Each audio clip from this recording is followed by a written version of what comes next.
நமக்கு எப்பயுமே பந்திக்கு முந்துக்கு மட்டும் தான் சொல்லி கொடுத்துருப்பாங்க. ஆனா அந்த 3 daysல நான் என்ன கத்துக்கிட்டேன்னா, பந்திக்கு மட்டும் இல்ல, பேசுறதுக்கு முந்தினாதான் முதல்ல வாய்ப்பு கிடைக்கும்.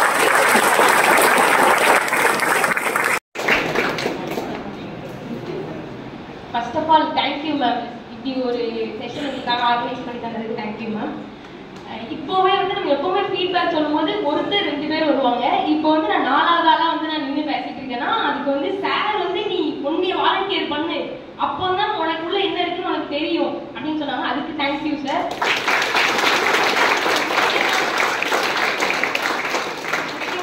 ஒரு 4 பேர் இருக்கும்போது நம்ம பேசுறோம்னா எப்படி அட்டென்ஷன் எடுத்துக்கணும் அப்படின்னு சொல்லிட்டு இருந்தாங்க. நம்ம பேசிட்டே இருக்கோம்னா 2 பேர் வேலை பார்த்துட்டு தான் இருப்பாங்க. நீ ஒரு 2 நிமிஷம் அமைதியாயிரு, அப்போ எல்லாரும் என்ன அப்படின்னு கேட்பாங்க அப்படின்னாங்க. அதே மாதிரி நான் எங்க வீட்லயும் நான் அமைதியா இருந்தேன். ஒரு 4 பேர்கிட்ட பேசிட்டு இருக்கும்போது என்னை யாருமே கண்டுக்கல. நான் அவங்க மூஞ்சே பார்த்துட்டு இருந்தேன். என்ன சொல்ல வர சொல்ல அப்படின்னோடனே நான் சொல்றது உங்களுக்கு ரீச் ஆச்சு. அந்த 4 பேருமே எனக்கு கேட்கறாங்க.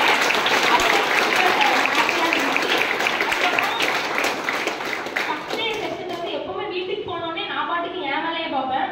ஆனா சார் உன் அப்பாக்காக நீ என்ன பண்ணிருக்க, உன் அம்மாக்காக என்ன பண்ணிருக்க, உன் ஸ்டாஃப்ஸ்க்காக என்ன பண்ணிருக்க அப்படின்னு கேட்டாங்க.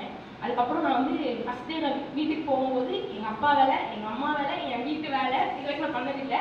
போய் எல்லா வேலையும் நான் முடிச்சுட்டு 7:30க்கு தான் நான் என்னைய நான் ஃப்ரெஷ் ஆகிட்டு என் வேலையை பார்க்க ஆரம்பிச்சேன். நான் 5 மணிக்கு வீட்டுக்கு போயிடுவேன். அவ்வளோக்கு எங்க அம்மாவை கூப்பிட்டு கேட்டாங்க, என்ன புதுசா இருக்கு, என்னாச்சு உனக்கு அப்படி கேட்டாங்க. அப்போ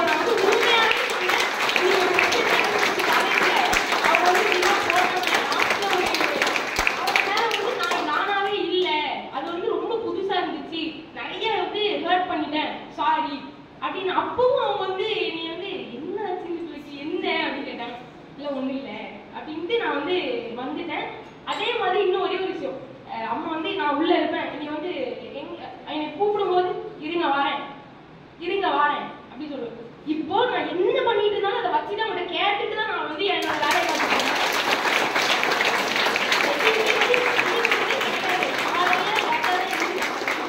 நான் 6 மணிக்கு எந்திரிச்சு என் வேலையை நான் முடிச்சுட்டு தான் நான் அடுத்து நான் என்னோட வேலைக்கு நான் வரேன்.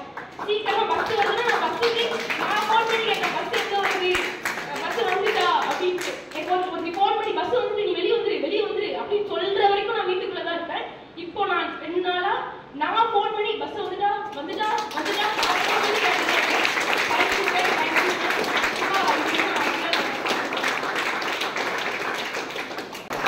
நார்மலா இதுக்கு முன்னாடி வரைக்கும் நம்ம படிக்கணும், கேம்பஸ் இன்டர்வியூக்காக ப்ரிப்பேர் பண்ணணும், அப்புறம் ஏதாவது ஒரு ஜாப்ல பிளேஸ் ஆகணும் இப்படின்னு ஒரு ப்ரெஷர்லயே போயிட்டு இருந்தோம். இந்த ஒரு செஷன் நம்ம கேரக்டர் பில்ட் பண்றதுக்கு உண்மையாவே ஹெல்ப்ஃபுல்லா இருந்துச்சு.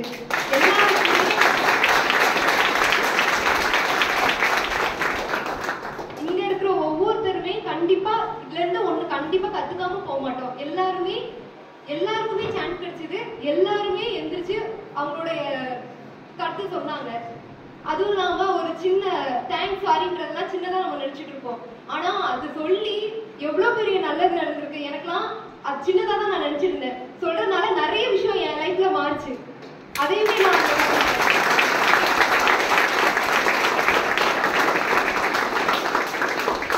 Next gratitude.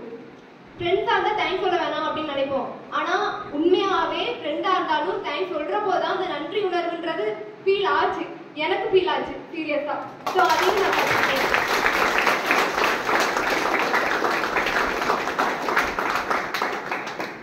நெக்ஸ்ட் இப்போ நம்ம லைஃப்ல நிறைய ப்ராப்ளம் இருக்கலாம். ஆனா அது எல்லாத்தையுமே நம்ம ஓவர் கம் பண்ணி வர்றதுக்கும் அது எல்லாமே ஒண்ணும் இல்ல, கண்டிப்பா சால்வ் ஆகும்.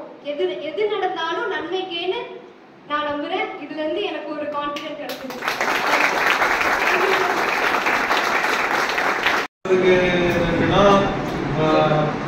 எனக்கும் பொதுவாக நிறைய சோசியல் சர்வீஸ்லாம் பண்ண பிடிக்கும். அந்த மாதிரி சார் நல்லா அந்த குருவிகளுக்கு இது வைக்கிறது, நிறைய மக்களுக்கு சாப்பாடு போடுறது, அந்த மாதிரி இந்த அன்னதானம் அந்த மாதிரி இதெல்லாம் நிறைய பண்ணிருக்கோம்.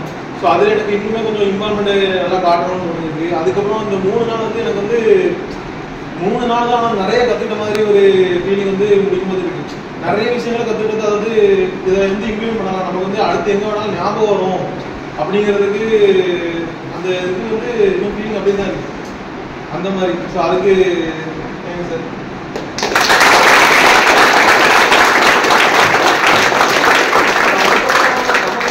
ஈகோவையும் குறைச்சிடும். அதுக்கப்புறம்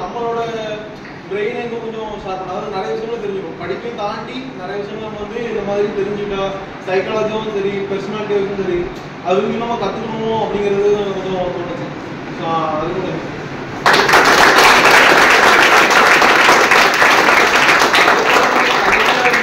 ஒரு பியூட்டிஃபுல்லான 3 நாள் ஈவெண்ட்டை ஆர்கனைஸ் பண்ண மனிதன் மேடம் கார்த்தியா மேடம் மெசேஜ் பண்ணுறோம் உங்கள் ரெண்டுக்கும்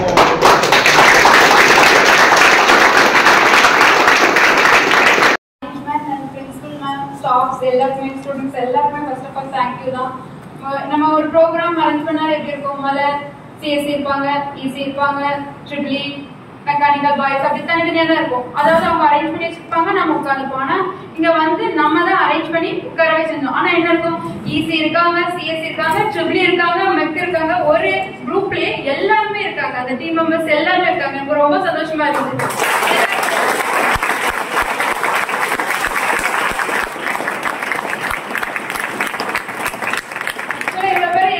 பார்த்தது கூட இல்லை, நம்ம பாதி பேர் எனக்கு யாருன்னே தெரியாது. ஆனா அவங்க கூட எல்லாம் பேசி ஓகே அவங்க நேம் எல்லாம் தெரிஞ்சுக்க ஃபர்ஸ்ட் நாளே எல்லாருடைய நேமை தெரிஞ்சுக்க வச்சாங்க. அதான் ரொம்ப பிடிச்சிருந்துச்சு. இல்லை யாருடைய நேம்னே தெரியாம எப்படி நம்ம அவங்க கூட கன்வே பண்றது. டீமுக்குள்ளே பாதி பேர் நேம் தெரியல. எனக்கு தெரிஞ்சது பழனிசூரி, அவ நேம் மட்டும்தான் தெரிஞ்சிருச்சு. அங்க இருந்து வேற யார் நேமே அவங்களுக்கு தெரியவே இல்லை. அதுக்கப்புறம் தான் தெரிஞ்சுக்கிட்டு அதை ஃபேஸ் பார்த்துக்க ஒன் ஆர் 2 டைம்ஸ், ஆனா யாருமே தெரியல. சோ அதை முதல்ல பிரேக் பண்ணாங்க. சோ எல்லாரும் முதல்ல தெரிஞ்சுக்கிட்டோம். அது எல்லாருமே தெரிஞ்சு அதுக்கப்புறம் நம்ம குரூப்பா அந்த குரூப்புக்கு நமக்குன்னு நம்ம எப்பவுமே பண்ணுவோம். சரி நம்ம பாயிண்ட் எடுக்கணும் அப்படி பண்ணுவோம், இது அப்படி இல்லை. சோ நம்ம குரூப்புக்காண்டி பண்ணுவோம். நம்ம குரூப் பாயிண்ட்ஸ் எடுக்கணும். ஈச் அண்ட் எவ்ரி பர்சன் எல்லாரும் வந்து ஸ்டேஜ் பேரை விட்டு வந்து பேசினாங்க. அவங்க குரூப்புக்காண்டி பாயிண்ட்ஸ் எடுக்க வச்சாங்க. அது ரொம்ப பிடிச்சிருந்துச்சு.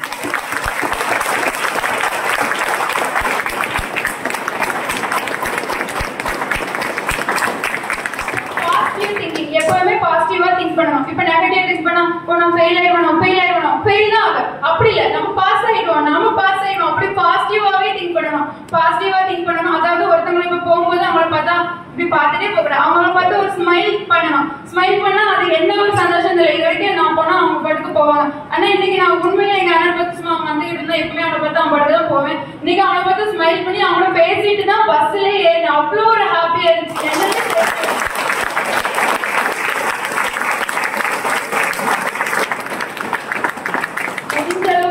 ஹெல்பிங் பர்சனோட இருக்கணும் அப்படின்னு சொல்லி சார் சொன்னாங்க. Thank you staff.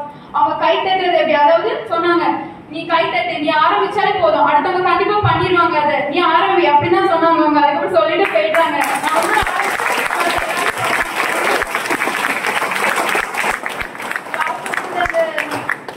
செல்ஃப் இன்ட்ரோ சொன்னாங்க. அதுவும் நல்லா இருந்துச்சு. நம்ம எப்படி அங்க போய் சொல்லணும் அதுவும் எனக்கு ரொம்பவே பிடிச்சிருந்துச்சு. ரொம்ப யூஸ்ஃபுல்லான ப்ரோக்ராம்.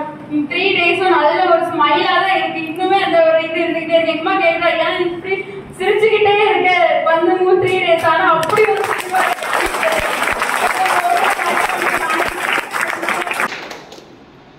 எல்லாத்துக்குமே தெரியும். இவங்க நிறைய பேர் எல்லாருமே எல்லாத்தையும் சொல்லிட்டாங்க. சொல்றது ஒன்றும் இல்லை, புதுசாக சொல்றீங்கன்னா இது எனக்கு மேடம் எனக்கு ஃபோன் பண்ணியிருந்தாங்க. ஃபீட்பேக் கொடுக்குறதுக்கு பசங்க கொடுப்பாங்களாடா அப்படின்னு. நான் கான்ஃபிடென்ட்டாக சொல்றேன், நீங்கள் யார்ட்டையும் எதுவுமே சொல்ல வேண்டாம், அவங்களே வாலண்டியராக வருவாங்க, அவ்வளோத்துக்கு ட்ரெயின்டாக இருக்காங்க. நீங்கள் எக்ஸ்பெக்ட்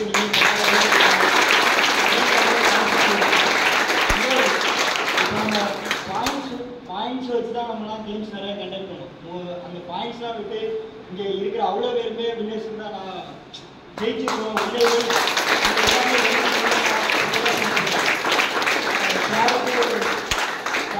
அவரு சொல்லிவிட்டு sir thanks.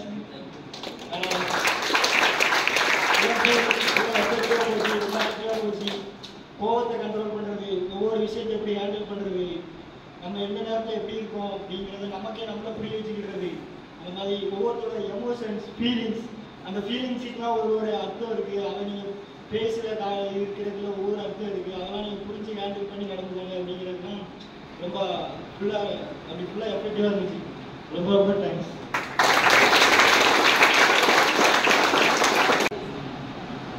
Thank you madam. Heartful sorry.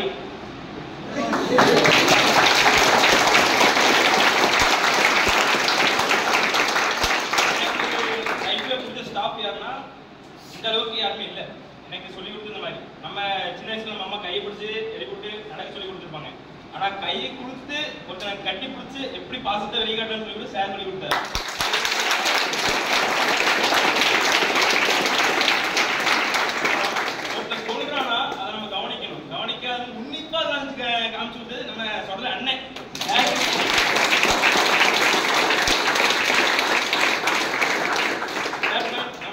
Mark போட்ட யோசி அக்கா. தேர்ட் திங், மைக்கை எப்படி பிடிக்கணும்னு சொல்லி கொடுத்தது. 2 கையில பிடிக்கணுமா, ஒற்றை கையில பிடிச்சா என்ன ஆட்டிடியூட் காமிக்கணும்.